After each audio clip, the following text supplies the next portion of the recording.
Vaša restauracija se je na Sladolentu letos že predstavljala, tukaj ste sedaj drugič in z novo kreacijo.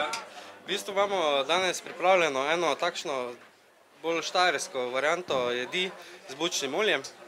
Je tukaj omakica narejena iz bučnega olja in rabarbare in pa praline piščančje, ki so v pečici, tam pa so dodana v bistvu semena, ampak tudi bučno olje dodano k meso.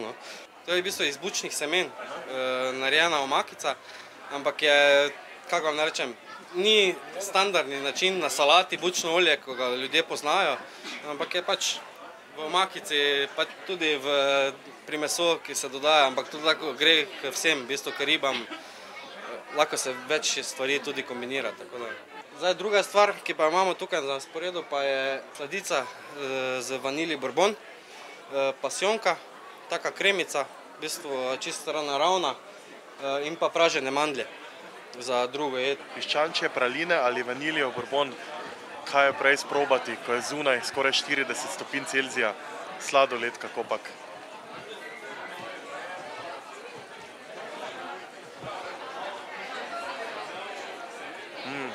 Kranjsko klobaso smo na Sladolentu letos že videli, vendar ne v takšni kreaciji, kot je vaša. Ja, Gorenjci smo očitno ali pa smo res zelo ponosni na kranjsko klobaso.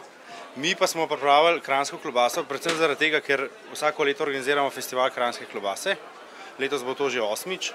in smo to kranjsko klobaso malo ponesli v svet, da ima tudi malo večjo veljavo. Predvsem pa hoteli smo preplesti to, da smo festival kranjske klobase pripeljali tudi na Lent, kjer je v bistvu kulturni festival, pri nas je pa klobasa festival. Tako smo pa pripravili tole nabodalo, predvsem je bilo pa naše izhodišče to, da gost, ki vzame to nabodalo, lahko nabodalo drži v eni roki, drugi roki ali neko pijačo ali pa punco pod ramo, pa se sprehajata po Lentu gor in dol. Kaj so ti omaki, ki jih date na nabodala? Tole smo pripravili eno tako malo bolj pikantno sladko, je gorčica pa med, druga je pa za zelišči pa hrenom. Imate morda v ponudbi tudi kaj za vegetarijance? Danes smo se vsi kuharji, zgleda se nismo dobro najbolj razumeli, smo pa nekaj zelo na hitro rešili, tako da bomo pripravili nekaj z luštovimi paradižniki, pa bučko bomo naredili eno tako kombinacijo, zato da bomo imeli tudi eden od nas, da bomo imeli tudi za vegetarijance. Pa da vidimo, kakšen okus ima ta kreacija.